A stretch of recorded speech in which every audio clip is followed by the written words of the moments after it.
Deməli, bugün başlayırıq kompüter şəbəkələri və onların təsnifatı. Bu bölmədə biz əsasən nəyi izah edəcəyik? Şəbəkə anlayışı nədir? Topologiya anlayışı nədir? Şəbəkə hansı elementlərlə, hansı resurslarla deməli təşkil olunur? Və şəbəkənin hansı növləri var, hansı təsnifatları var? Bugün o məsələlə məşğul olacağıq. Biraz yuxarı çevir. Mən çalışacağım Dövlət İmtahan Mərkəzinin vəsaiti üzərində izah edeyim. Çünki abituriyentlər üçün də daha çox konkret olsun, kağına çıxmalar olmasın. Şəbəkə nədir? İki və daha çox kompüterin öz aralarında informasiya mübadiləsi üçün təşkil etdiyi sistemə, təşkil olunmuş sistemə kompüter şəbəkəsi deyilir. Yəni, ən azı iki kompüter olmalıdır ki, biz ona şəbəkə deyə bilək. Plus da, iki kompüteri sadəcə bir-birinə, kabellə, fiziki formada birləşdirmək şəbəkə demək deyil. İnformasiya mübadiləsi getməlidir ki, biz ona şəbəkə deyə bilək. Yəni, götür iki dənə kompüteri kabellə bir-birinə qoş, amma onların informasiya mübadiləsi yoxdursa, o şəbəkə deyil. Biraz seyir aşağı. Burada protokol anlayışı gəlir. Abituriyentlər bilməlidir ki, protokol anlayışı nədir? Şəbəkədə kompüterlərin arasında qarşılıqlı ünsiyyət dili, protokol adlanır. Nə deməkdir bu? Bunu biraz detallı deyək. İki kompüter arasında, üç kompüter arasında, beş kompüter arasında bir-birini başa düşməsi üçün tələb olunan qayınına uyğunluqlar yığını, qaydalar toplusu adlanır protokol. Hansı protokollar var? Məsələn, IP protokol, internet protokoludur. Var TCP/IP protokol, əsas baza protokoludur. Hansı ki, şəbəkə siqnallarını o daşıyır və ünvanlara çatdırır. A kompüteri B kompüterinə siqnal göndərəndə onu daşıyan, ünvana çatdıran protokol TCP/IP protokoludur. Və yaxud da var HTTP protokolu. HTTP, Hypertext Transfer protokolu. Nə deməkdir o? O deməkdir ki, bir kompüterin digər kompüterə, internetdəki hər hansı bir kompüterə əl çatımlılığı. Yəni, əgər biz kompüterimizdən internetə daxil ola biliriksə, onda biz Hypertext Transfer protokola bir sağ ol deməliyik. Yəni, bu HTTP-nin işidir. Göründüyü kimi, müxtəlif protokollar var. FTP var, File Transfer protokolu, faylların yüklənməsi protokolu. Yəni, biz internetdən PDF yüklürük, internetə şəkil göndəririk, YouTube-a video qoyuruq, Instagram-a şəkil qoyuruq. Bu nədir? Biz internetdən fayl yüklürük və yaxud da internetdə fayl ötürürük. Bu, hansı protokolun əməyidir? FTP-nin File Transfer protokolun əməyidir. Upload, download edə bilirik. Yəni, protokollar bizə imkan verir ki, bir kompüterdən digər kompüterə informasiya ötürülməsini təmin edə bilək. Onlar bir-birini başa düşürlər. İrəlidə bu anlayış biraz daha asıllanacaq. Bəs nə üçün şəbəkələr var? Bu anlayış. Nə üçün şəbəkələr var? Deməli, şəbəkənin mövcud olması üçün 4 əsas səbəb var. 1. Avadanlıq bölüşdürülməsi. 2. Proqram bölüşdürülməsi. 3. İnformasiya mübadiləsi. 4. Əməkdaşlıq mühiti. Aparat bölüşdürülməsi nə deməkdir? Yəni, ortaq proqramlardan hamımız istifadə edə bilərik. Hər kəs eyni bir proqramdan istifadə edə bilər. Eyni bir proqram təminatını bölüşə bilər.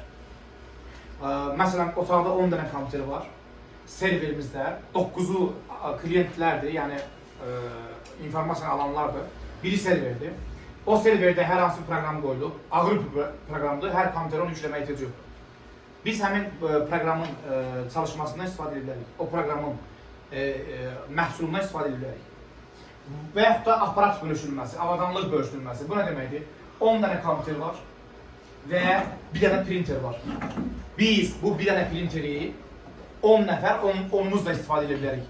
Əgər şəbəkəyə qoşulmuşdursa, həmin printer də şəbəkəyə qoşulmuşdursa. Yox, əgər şəbəkə olmasaydı, gələk biz 10 nəfər çap eləmək üçün 10 dənə printer almalıyıq.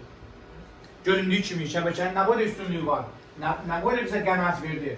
Printerin təsəvvür edin ki, qiymətini 500 manatdan götürsək ən ucuz. 10 nəfərə 500 manat, vurun 10 nəfərə 5000 manat qabaqlayıq. Hələ ən sadə misal çəkdim bunu. Banklarda, ofislərdə, holdinglərdə, şirkətlərdə görün şəbəkənin hesabına nə qədər qənaət olunur avadanlıqlara. Daha sonra informasiya bölüşdürməsi bu çox aydın məsələdir ki, şəbəkə varsa informasiya bölüşdürməsi bir nömrəli məsələdir. Məsələn, biz sosial şəbəkələrə daxil olduq, kifayət qədər informasiya mübadiləsi var. İnformasiya, biri komment yazır, biri like edir, biri paylaşır. Aydındır. Nədir bu? İnformasiyanın bölüşdürülməsidir. Əməkdaşlıq mühiti o deməkdir ki, şəbəkə olaraq hər hansı bir işi bir yerdə aşırda bilərik. Məsələn, bir layihə hazırlayırıq, tutaq ki, sabahın alimləri müsabiqəsində iştirak edəcəyik. Bir dənə robot hazırlayırıq. Amma bu işi görən adamlar hamısı eyni yerdə deyirlər. Biri Amerikada oturur, biri Yaponiyada, biri Azərbaycanda. Amma şəbəkə üzərindən onlar eyni bir işi görə bilərlər. Eyni proqram təminatında işləyə bilərlər, fikir mübadiləsi yapara bilərlər. Hər hansı bir internet layihəsi, internet üzərindən bir iş görə bilərlər də, yəni. Bir sözlə əməkdaşlıq mühiti o deməkdir ki, qrup şəklində, şəbəkə üzərindən müəyyən bir layihələndirmədə iştirak edə bilərlər. İndi isə keçək şəbəkənin nəyinə olur? Növlərinə. Onu qeyd edeyim ki, şəbəkənin növləri təsnifata görə fərqlənir. Məsələn, lokal, qlobal, regional, aşağı sürətli, orta sürətli, yüksək sürətli, ötürmə mühitinə görə simli, simsiz. Baxır nəyə görə? Yəni, təsnifat fərqləri var. Əgər miqyasına görə desək, onda şəbəkənin 3 miqyasını, 3 formasını ayrı edəcəyik. Lokal, line yazılır. Lokal area network deməkdir, yerli şəbəkə deməkdir. Regional və global. Global da W ilə line yazılır, wide area network. Görəndə yəni tanıyaq. Lokal şəbəkə kiçik ərazi şəbəkəsidir. Bir bina, bir ofis, bir qəsəbə də ola bilər.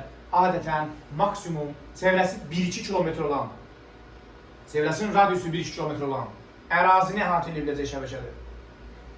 Amma yenə deyilən bir otaq daxilində də ola bilər, bir bina daxilində də ola bilər. Necə o kodları özün yoxlaya bilərsən də? Yoxlamazsın. Qarşı yazırlar. Kimi yoxlayırsan yox. Ona görə də uşaqlar, lokal şəbəkələr kiçik şəbəkələrdir və onlar ofis, bina, qəsəbə, kiçik ərazi formasında görünə bilərlər. Regional şəbəkələr, bunların populyarlığı çox azalıb. İnternetin kütləviləşməsi nəticəsində regional şəbəkələr artıq öz mövqeyini qoruya bilmir. Yəni artıq sıradan çıxmaq üzərindədirlər. Bir neçə lokal şəbəkənin birləşməsi kimi təsnif olunurlar. Qlobal şəbəkələr isə buna ən bariz nümunə internetdir. Amma internet təkcə qlobal olan şəbəkə deyil. Başqa qlobal şəbəkələr də var. İntranet var, ekstranet var. İlərdə onlar haqqında danışacağıq. Bizim tanıdığımız internetdir. Niyə? Çünki internet ən populyarıdır. Ən çox imkanlara malik olan şəbəkə növü. Lokal və qlobalların qarşılıqlı nümunələrinə əlaqə nömrələrinin biri virtualdır. Virtual özəl şəbəkə VPN adlanır. Virtual Private Network. Siz VPN-i tanımısınız. Pandemiya vaxtı, müharibə vaxtı, yəni ki, orada yerli serverlərdə internet trafiki kəsiləndə siz nə eləmişsiniz?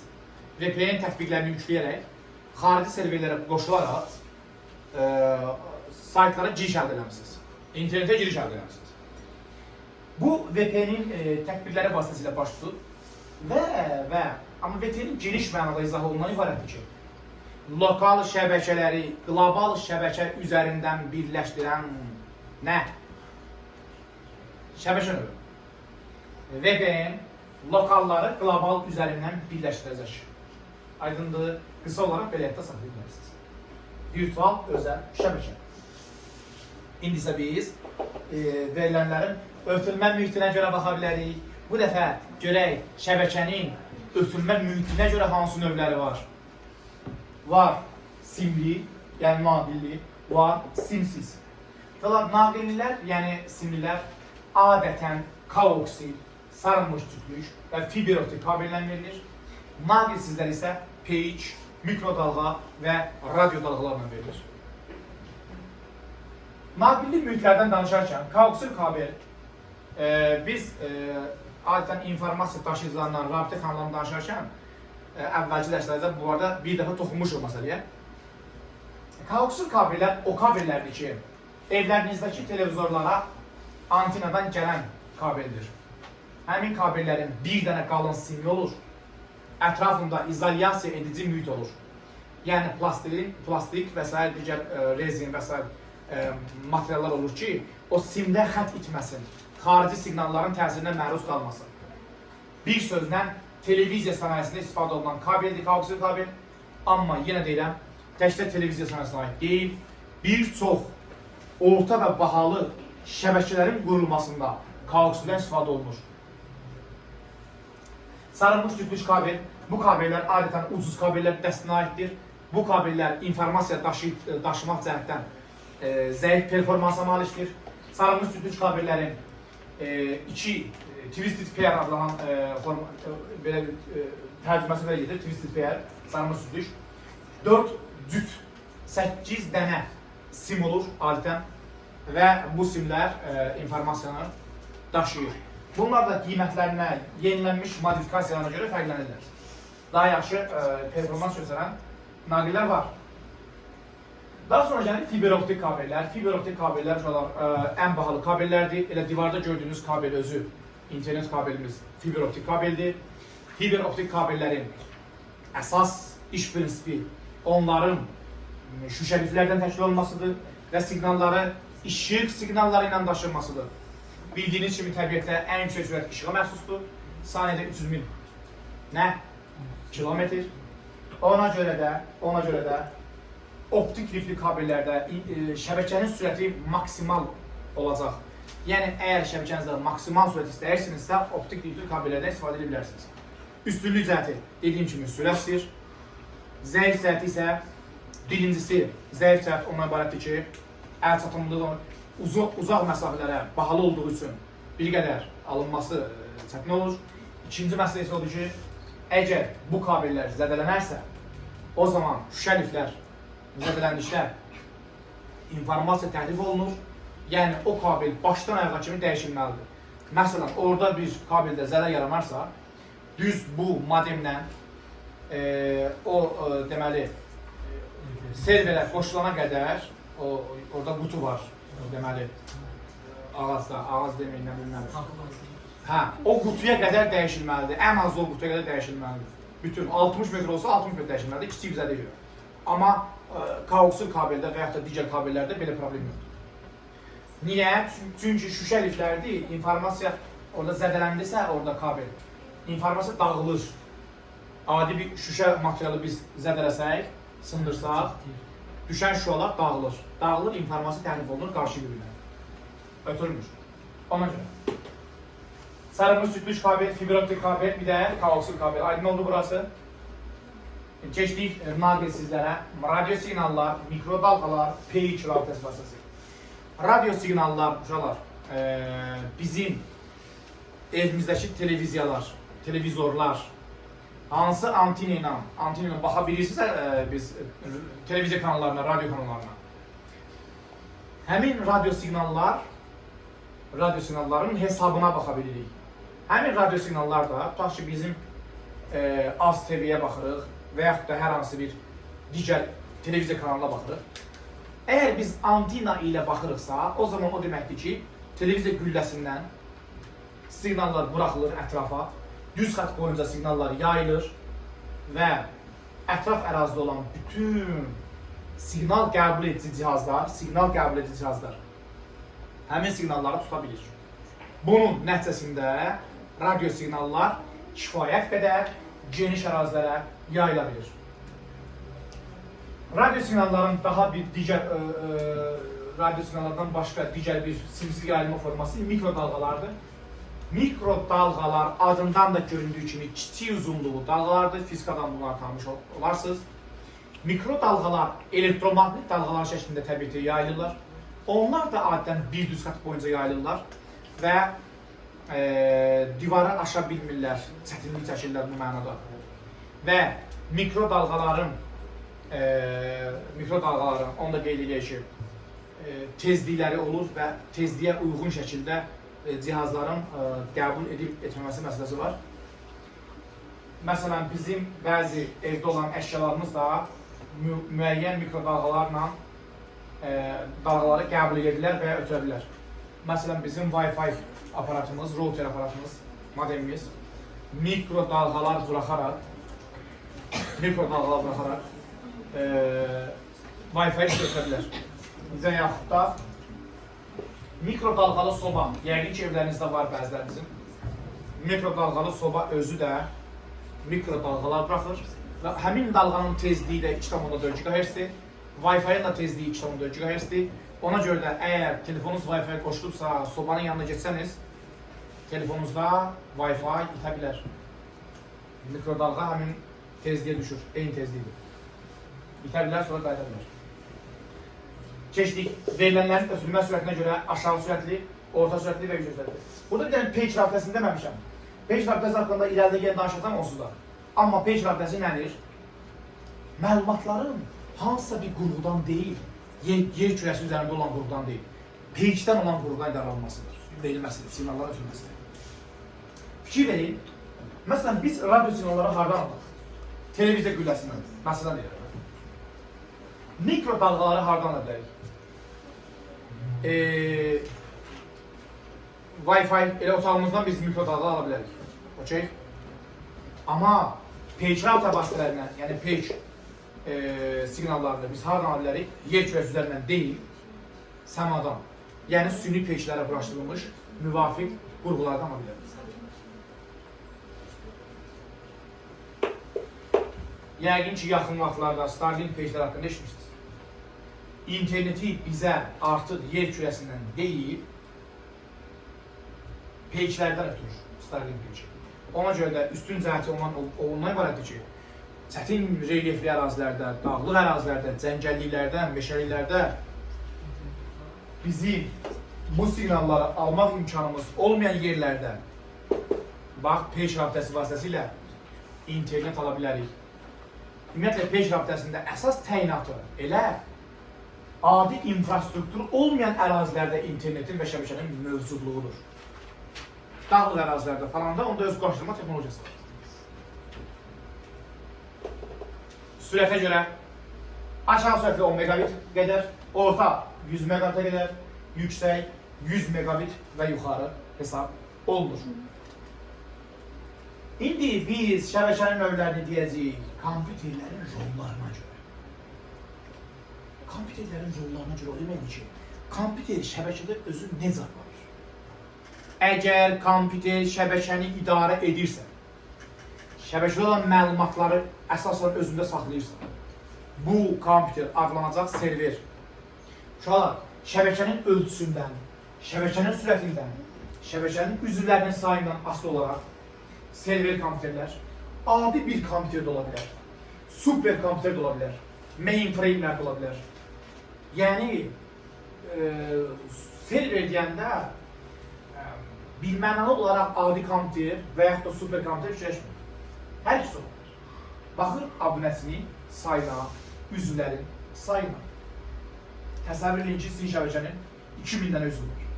Siz bir dənə belə kompüterlə onu idarə edə bilərsiniz? Təbii ki, xeyr. Təsəvvür edin ki, Google axtarış sisteminin serveri. Bu server olmazsa biz Google'a daxil ola bilmərik, bir dənə də söz axtarış edə bilmərik. Bunun arxasında bizim görmədiyimiz serverləri var. Həmin serverlərdə milyardlarla gigabayt da yox, terabayt da yox, petabayt da yox, exabayt da yox, zettabaytlar gizlənir, yuttabaytlar gizlənir, 270, 280 bayt. Bu qədər informasiya saxlanılır qutularda, şkaflarda, yəni xarici yaddaş qurğularında saxlanılır. Plus da sizin sorğularınız, onun nə qədər böyük prosesorları var, nə qədər çoxlu prosesorlar var, nə qədər prosesorlar çox nüməlidir ki, bir saniyədə yer kürəsindən ona nə qədər sorğu daxil olunur və hər biri cavablandırılır. Yəni, düşünün onu. Ona görə də, təbii ki, NASA'nın, SpaceX-in və yaxud da Google'un və yaxud da WhatsApp'ın, Facebook'un, Instagram'ın bu kimi məşhur texnologiya nəhənglərinin serverləri 10 milyon, 100 milyon dollarlıq kompüterlər olur. O da belə kompüter olmur, yəni burada bir dənə monitor olmaq. Bloklarda çox prosesorlu, çox nüvəli kompüterlər olur. Bir ki, ambarda 100 dənə blok, məsələn deyirəm, bəlkə daha çox. Axtarış ilə Google-dan baxın, superkompüterlər yazın baxın. Və yaxud da NASA-nın serverləri yazın baxın. Filan falan. Görün nə, çox prosesorlu, çox nüvəli. Yəni orada bir saniyədə milyardlarla, trilyonlarla kiçik əməliyyatlar yerinə yetirilir. Server anlayışı budur. İndi var peer-to-peer taytuşlar şəbəkəsi. Bu kiçik şəbəkələrdə olur. Məsələn, 5 nəfəri yoxsayıq, bir-birimizə informasiya verir. Amma böyük şəbəkələrdə, bayaqdan saydığım şəbəkələrdə, siz peer-to-peer edilməzsiniz. Məcbursunuz da serveriniz olsun. Və klient-server texnologiyası işləyir. Klientlər bizlərik, biz sosial şəbəkə üzərindən bir profil yaradırıq, həmin profildən çıxış edirik, informasiya emal edirik. Amma informasiya sorğulanır, bazalanır, depolanır və emal olunur harada? Serverlərdə. Yəni biz WhatsApp-ın klientləriyik. Amma WhatsApp-ın serveri haradadır?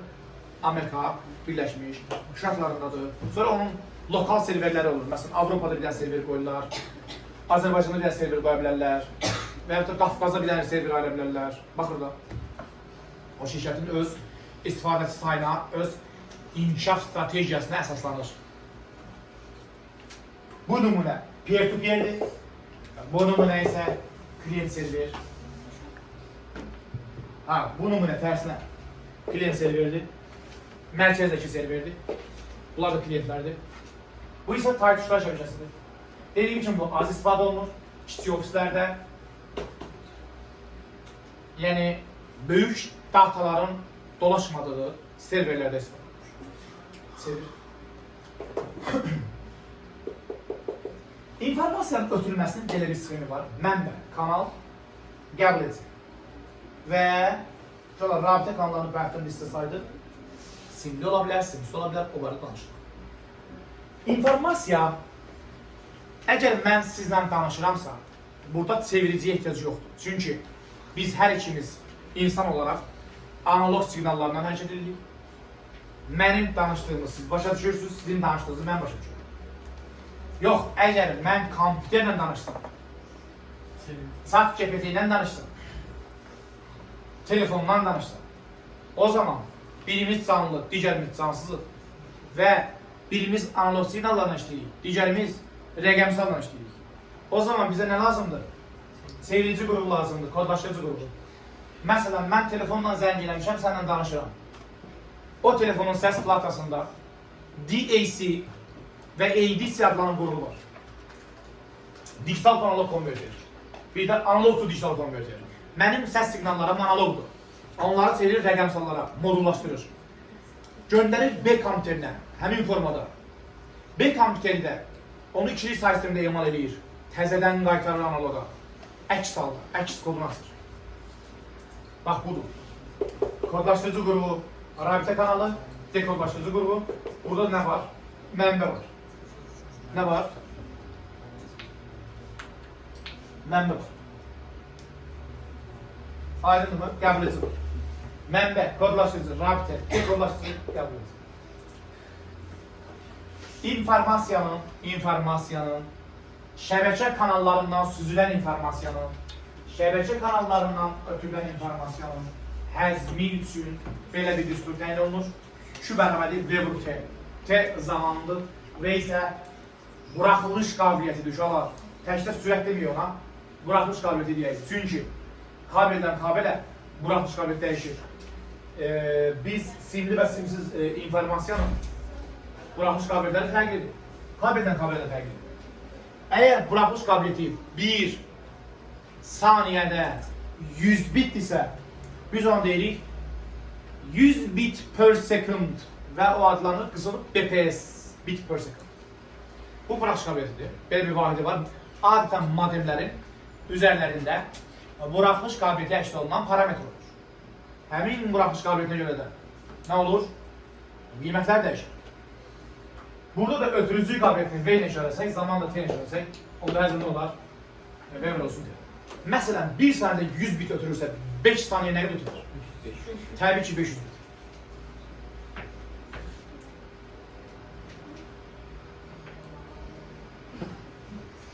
İndi isə, aha, deməli, yavaş göstərir.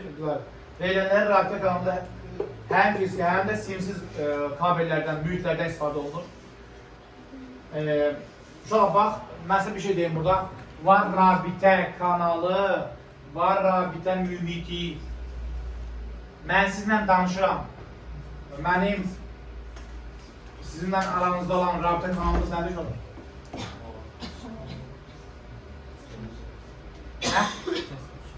Səs dalğaları, nit.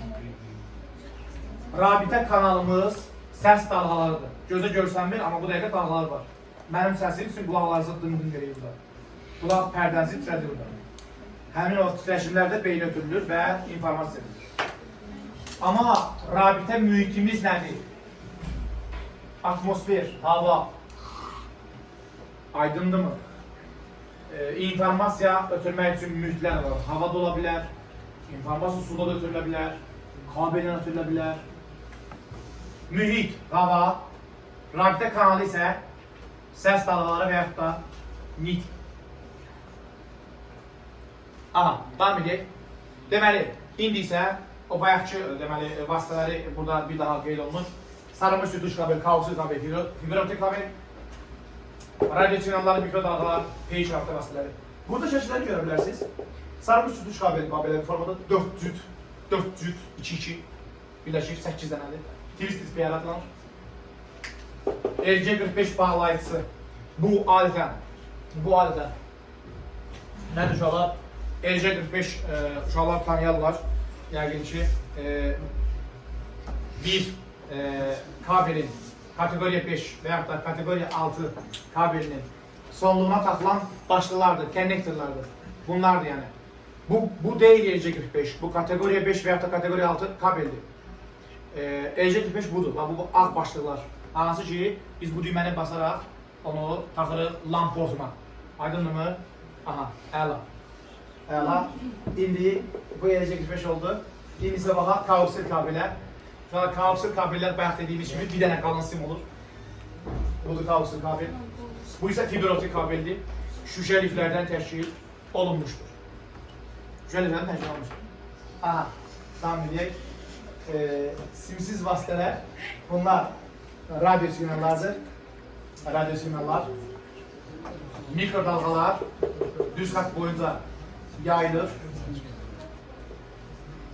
Mikrodalğaları stansiyalarda qəbul olunur və qurğularda ötürülə bilir. Peyç rabitəsi vasitələri yer səthindən 10 minlərlə kilometr hərəkətdə olan peyçlərin ötürdüyü siqnallar əsasında yerdəki qurğular tərəfindən qəbul olunur. Yenə də qeyd edirəm ki, bu yaxınlarda Starlink internet Azərbaycanda aktivləşdi. Düzdür, normal tariflərdən biraz bahadır. Haradasa bir 600-700 manat xərci var. Çünki modemin quraşdırılması aylıq haradasa 120 manat civarında ödəniş var, paketlər var orada. Amma yenə deyirəm, o peyç rabitəsinin əsas təyinatı dağlıq, meşəlik, cəngəlik, səhralıq, infrastruktur olmayan ərazilərdədir. Yoxsa bizdə burada məsələn mərkəzdə və yaxud da o aşağıda hündür bir güllədə quraşdırırlar da müxtəlif operatorların nələrini baza stansiyalarını Azərseli, Bakseli, Naranda sayır. Eyni zamanda televizyon gülləsində ola bilsin ki, oradan ötürdüyü siqnalları gücləndirən bir qurğular var. Yəni, biz insanların yaşadığı ərazilərdə, kütləvi məskunlaşma ərazilərində yaşayırsa, bizim elə bir problemimiz yoxdur. Ona görə daha ucuz tariflərdən istifadə edebildik. Amma çətin ərazilərdə, məsələn, xüsusilə də qeyd edeyim ki, Ukrayna müharibə, Rusiya müharibəsində meşəlik, dağlıq ərazilərdə o dronların daimi deməli, nəyi var? Uçuşu var, onların izlənməsi var, kamera qeydləri var, canlı izləməlidir. Nə izləməli canlı? İnternet izləməlidir. Ki, baxır, görür, vəziyyət necədir, kəşfiyyat falan. Bunlar Starlink peyçləri ilə, yəni peyç internet vasitəsilə nə olur?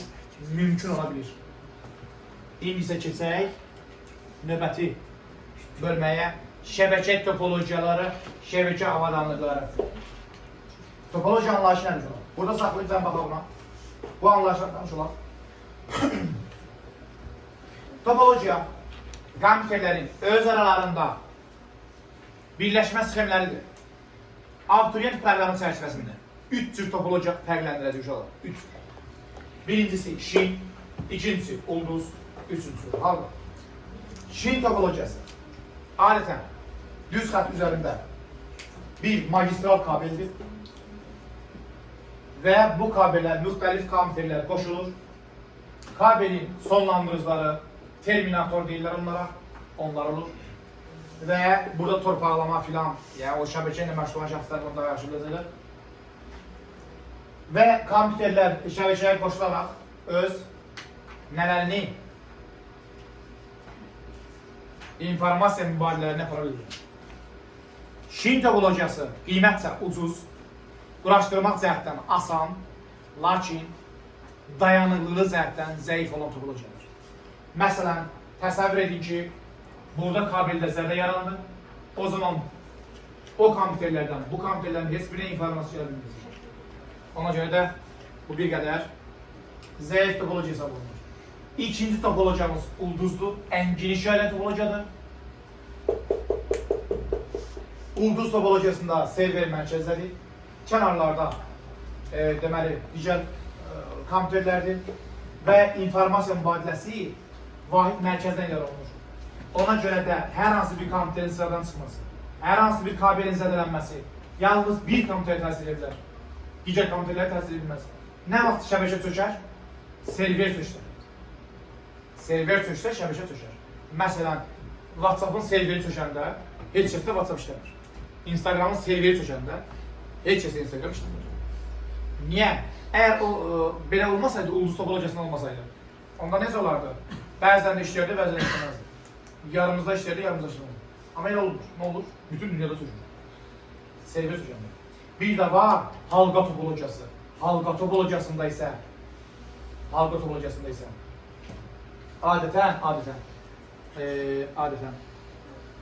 bir də mouse ver halqa topologiyasında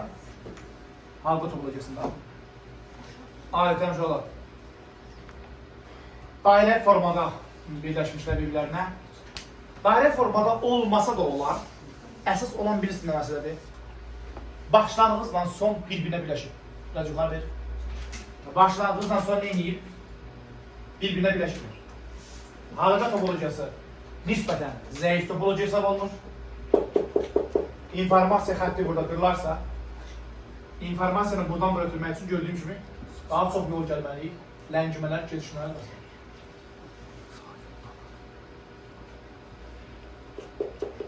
Şəbəkə avadanlıqları uşaqlar təsnifata görə ikiyə ayrılır, aktiv və pasiv.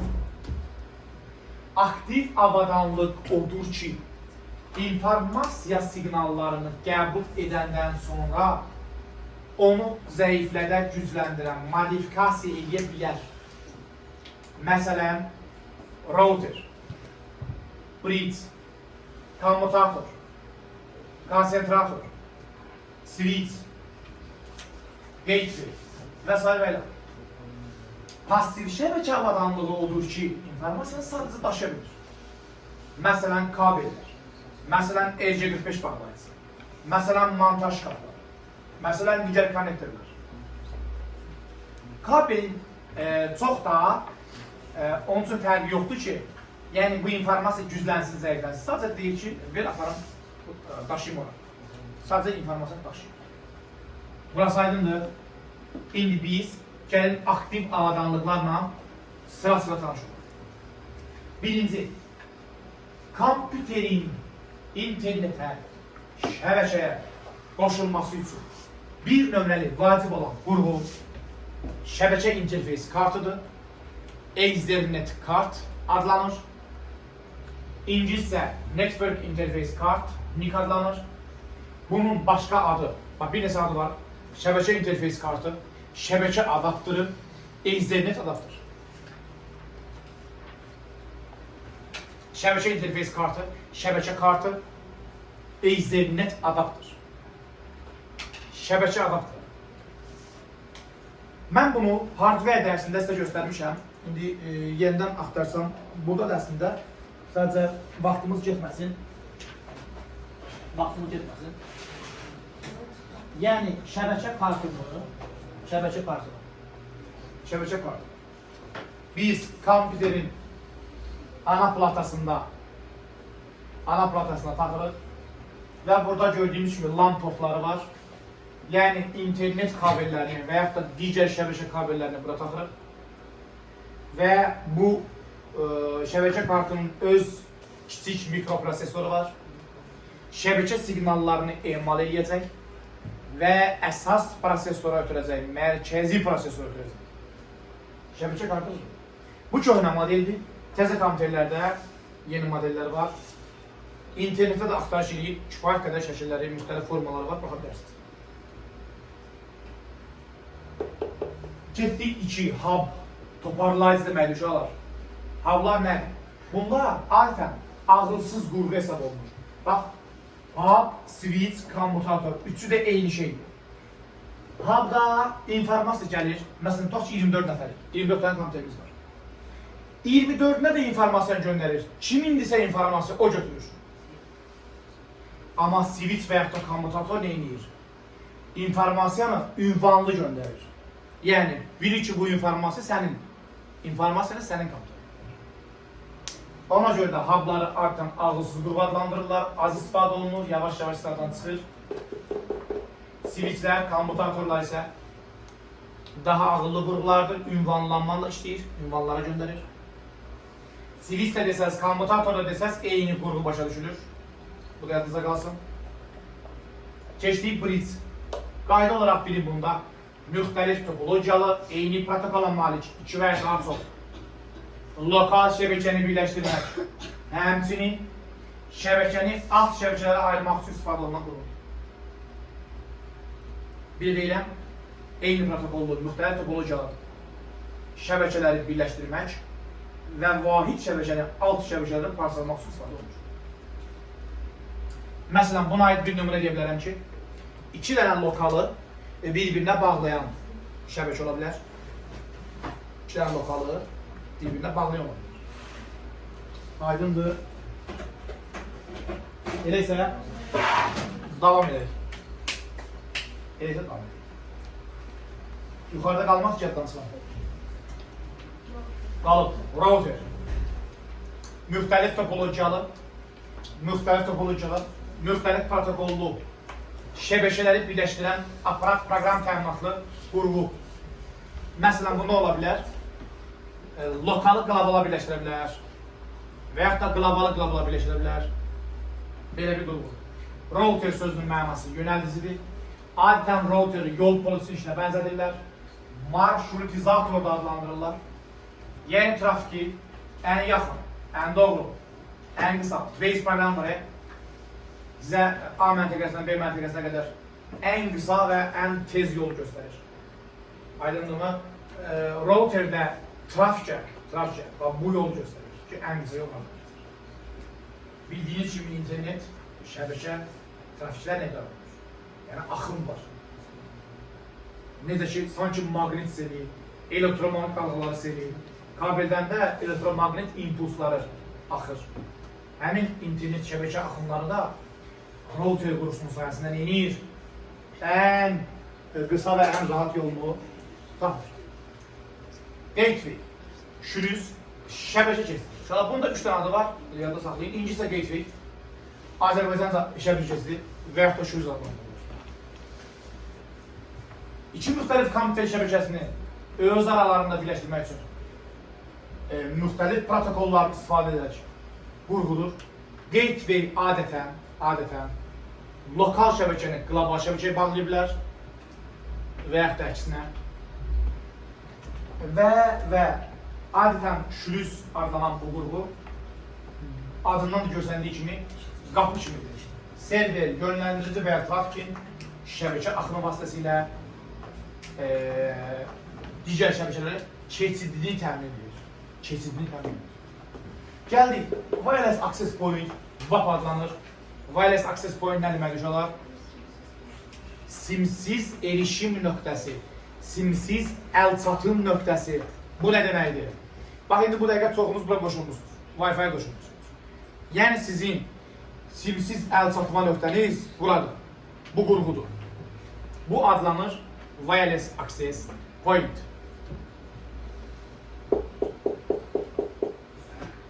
Wi-Fi adaptör.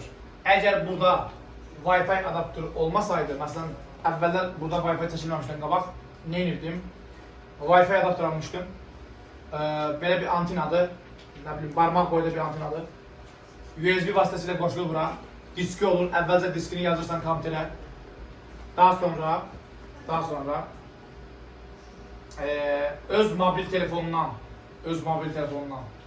internet paylaşırsan, oradan da interneti alır, Wi-Fi adaptör, ötürür stol üstü kompüterə.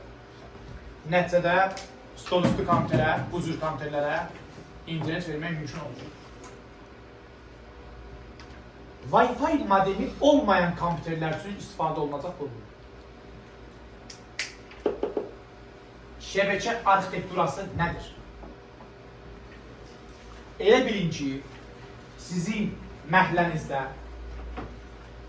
yollarınız asfalt örtüyü deyildi. İndi gəliblər ki, asfalt çəksinlər. Bu iş birdən-birə baş vermiş ki, gələn kimi kamazları boşaltılırlar, yaydılar çıxılacaq. Elə deyil. Orada ölçürlər, Azərqaz, Azərişıq, Azərsuda sorğular gedir. Kanalizasiya xidmətinə sorğular gedir. Buradan hansı xəttlər keçir? Qazsaq nə olacaq? Qazmasaq nə olacaq? Yerin altında nə var? Yerin üstündə nə var? Optik kabellər bu yandan, işıq dirəkləri o yandan. Necə layihələndiriləcək? Hardan hara çıxışlar qoyulacaq? Sayğaclar da qoyulacaq? Plan falan. Burada nə işlər var? Çox işlər var da yəni. İşlər dəsti var. Dəsti.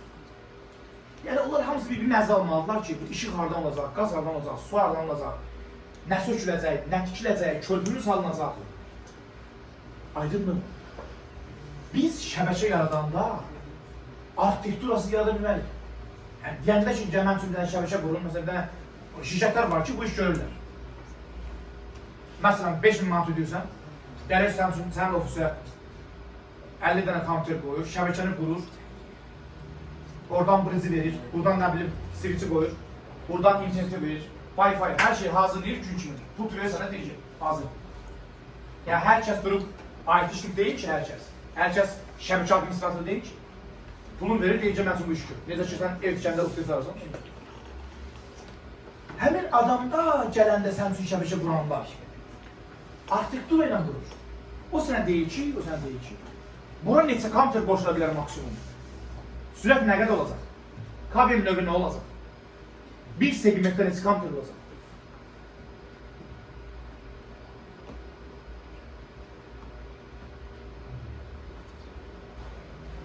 Simli olacaq, simsiz olacaq, ulduz olacaq, halqa olacaq, hansı olacaq? Hər şey sən əvvəldən deyir. Arxitektura budur. Yəni, şəbəkənin qurulması üçün lazım olan standartlar, avadanlıqlar, resurslar, topologiyalar və mühitlər, kanallar. Uşaqlar, şəbəkə arxitekturaları çoxdur. Amma Abituriyent proqramında onların biri öyrəndir. Ethernet arxitekturası. Ethernet sözünü biz bayaqdan artıq ikinci dəfə təkrar edirik. Qarışdırmırsınız. Bir Ethernet adaptörü var, şəbəkə kartıdır. Bir də Ethernet arxitekturası var. Bu isə arxitekturanın adıdır. Biraz yuxarı ver, baxaq bura. Uşaqlar, burada belə bir standart var. Bu sözlə sizi tanış edeyim. IEEE deyirlər buna. İngilizcə triple E, yəni 3 dənə E. Avropada elektronika, energetika tədqiqatları institutu var. Bu institut texnoloji avadanlıqlara standartlar verir. Ümumiyyətlə, satışa çıxan hər bir məhsulun standartıdır. Əgər məhsullar standartla hazırlanmasaydı, biz gedərdik, bir dənə flash kart alardıq, 1 mm böyüyü olardı, kompüterimizə yerləşməzdi. O USB portuna yerləşməzdi. Qalardıq belə. Biz də qalardıq problemin içində, qaytarıb verərdik, o da satış edilməzdi.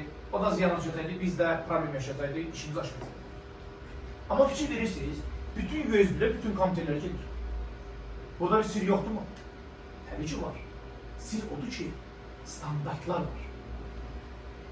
Və yaxud da USB adaptörlər olsun, və yaxud da olsun digər avadanlıqlar. Məsələn, o kompüterə qoşulan, qida blokuna qoşulan elektrik enerjisi ötürən kabellər hamısı bir-birinə gedir.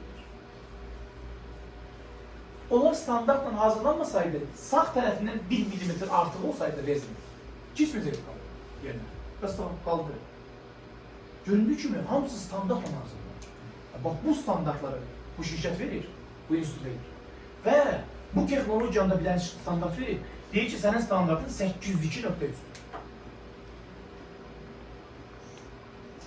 Yəni, qurumlar bir-birini standartla tanır.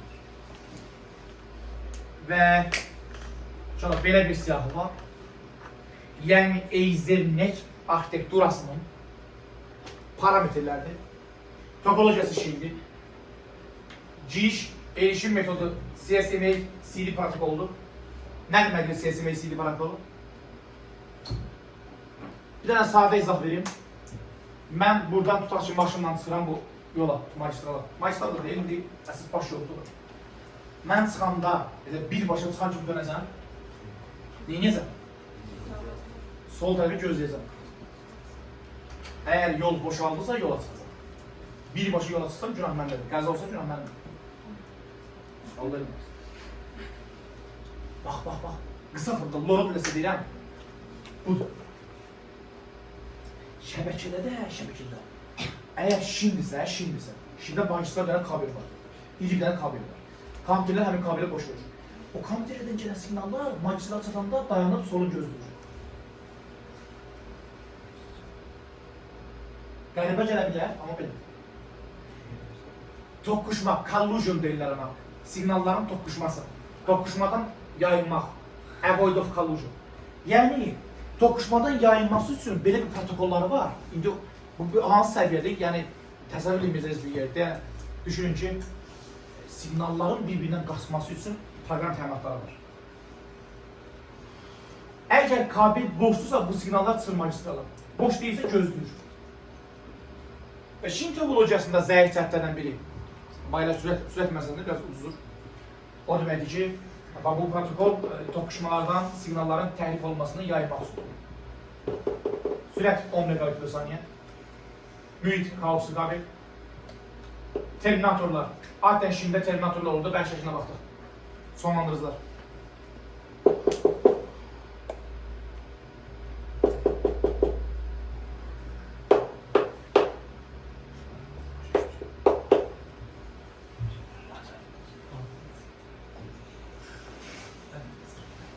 Bəli, Ethernet deməli kabellərinin, coaxial kabellərinin, Ethernetdəki, yəni coaxial kabellərin qalın və incə versiyaları var. 10 base 5, 10 base 10 base 5, 10 base 2. Biri 5, biri 2 standartı inandır. Başqalar da var.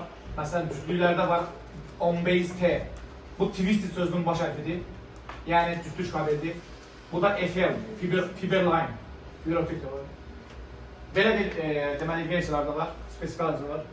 Daha sonra hər bir qurğuda, avadanlıqda, texnologiyada olduğu kimi burada da upgrade'lər olub da, yeniləmələr olub. Yeniləmələr olub və bunun versiyaları meydana çıxır. Fast Ethernet, Gigabit Ethernet, 10 Gigabit Ethernet. Belə bir yeniləmələr olub. Bunlar da standartlar verilib, bu standartları əzbərləmək vacib deyil. Şuralar, biraz aşağı, xoş edin. Biz şəbəkəni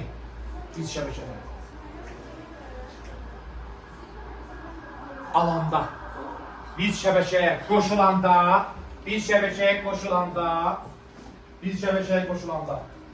2 cür qoşula bilərik. Ad hoc rejimi ilə, bir də infrastruktur rejimi ilə. Ad hoc rejimində qoşulma birbaşadır. Məsələn, Bluetooth-la. Əlif vəliyə şəkil atır, Bluetooth-la. Üçüncü qurğu lazımdır ona. Xeyr. Bu rejimə deyirik ad hoc rejimi. Bir də var, mən internetə qoşulum ki, sənə bir dənə şəkil atam. Bu, internetə qoşulmaq üçün mənə nə lazımdır? Wi-Fi qrupusu lazımdır. Kənardan mənə bir qrup lazımdır. Bax, bu cür rejim infrastruktur adlanır. Nə adlanır? İnfrastruktur. Ad hoc rejiminə aiddir. NFC məsələn, NFC. Kartdan pul çəkirlər marketdə sizdə. NFC ilə. Birbaşadır. Kənardan üçüncü qrup lazımdır. İnternet lazımdır. Xeyr. Və yaxud da Bluetooth. İnternet lazımdır sana onun üçün. Xeyr. Və yaxud da ikport. Tanımayacaqsınız, görməmişsiniz çünki ən son istifadə olunur, indi istifadə olunur evlərinizdə. Amma siz onu tanımırsınız. Bəli, bəli, siz ikportdan istifadə edirsiniz. İkportun 60 dərəcəlik bucaq limiti var. 1 metr məsafəsi var idi telefonlarda. Kiçik sürət, nə bilim, baytlarla ha sürət. 300 bayt filan, saniyədə 300 bayt var, belə düşün. Bu istifadə olunurdu. Ən son mən sizə deyim ki, 90-cı illərin sonu, 2000-ci illərin əvvəlləri, mən özüm uşaq olanda onu görmüşəm. Amma istifadə eləmişəm ona, köhnə telefonlardan. Məlumat ötürmək üçün balaca şəkildə atmaq. Amma təbii ki, Bluetooth olmaz, qat-qat sürətlidir. Birazdan Bluetooth haqqında danışacağıq. İkport indi istifadə olunur, amma harada? Bunun ingilis adı İRDA gedir, İRDA, böyəkli İRDA. Rusca ikport gedir. Bu nədir uşaqlar? İndi pultlarda istifadə olunur. Siz kameranı, telefonun kamerasını tutsaz pulta, orada nə görəcəksiniz? Qırmızı ışıq görəcəksiniz. Həmin qırmızı ışıq infraqırmızı şüalardır. Və infraqırmızı şüalar pultdan televizora kiçik həcmli informasiyanı verir. Məsələn, ox düyməsini vurursunuz. Hansısa kanal, və ya da yuxarı düyməsini vurursunuz, yuxarı keçirsiniz. O çox kiçik informasiyadır. Heç 2 baytdan deyil. Aydındır? Yəni ilk port hal-hazırda buradadır. Belə bir şeylərdir.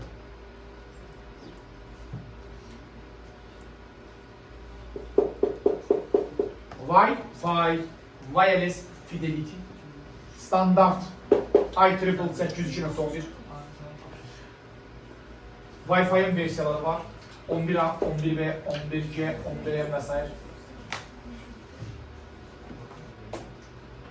Wi-Fi'nin məsafəsi qapalı ərazilərdə 30 metrə qədər, açıq ərazilərdə 300 metrə qədər uzanır. Wi-Fi'nin tezliklərindən asılı olaraq sürətləri dəyişir. Var 2.4 GHz, var 5 GHz. Bu ağ modemlər hal-hazırda hər ikisini dəstəkləyirlər. Və 5 GHz sürətlə 200 megabiti aşa biləcəyi bir sürətə malik olur. 200 megabitdən yuxarı ola bilir. Keçdik Light-Fi. Bu qurğu Wi-Fi-ın işıqla işləyən formasıdır. Light-Fi. Üstün cəhəti qat-qat sürətlidir. Zəif cəhəti işıq şüaları olduğu üçün divarları keçə bilmir. Hal-hazırda optimallaşan, yaxşılaşan bir nədir? Texnologiyadır, amma geniş yayılmayıb çünki hal-hazırda onun üzərində iş gedir. WiMAX Worldwide Interoperability. Bu biz nədir uşaqlar? 25 kilometrdən 80 kilometrə qədər 75 megabit böl saniyə sürətinə malik olan ötürülmə formasıdır. Wi-Fi-ın sanki bir geniş formasıdır. 80 kilometr nə qədər təsəvvür edin 80 kilometr. 80 kilometr buradan Ələtə qədər olan yoldur. Yəni bu qurğu fərdi şəxslər üçün nəzərdə tutulmayıb. İri mobil operatorlar üçün nəzərdə tutulub, şirkətlər üçün. Məsələn də tutaq ki, CityNet, məsələn, belə bir provider var.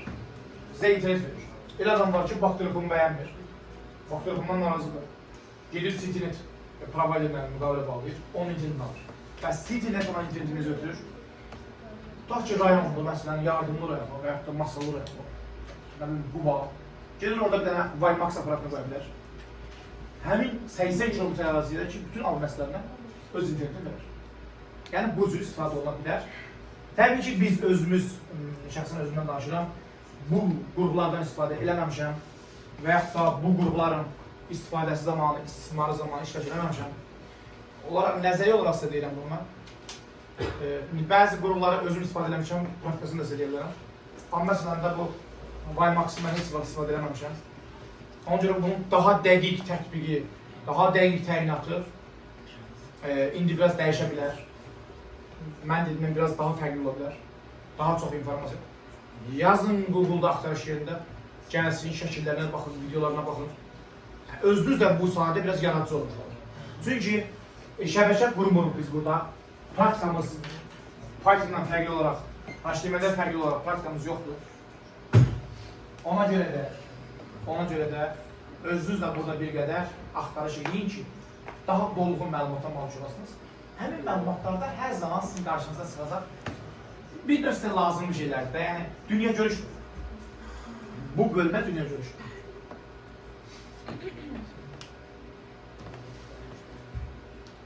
Deməli, siz WiMAX-da nə yadda saxlayırsınız? 75 megabitin 25-80 kilometri. 802.6 onun standart.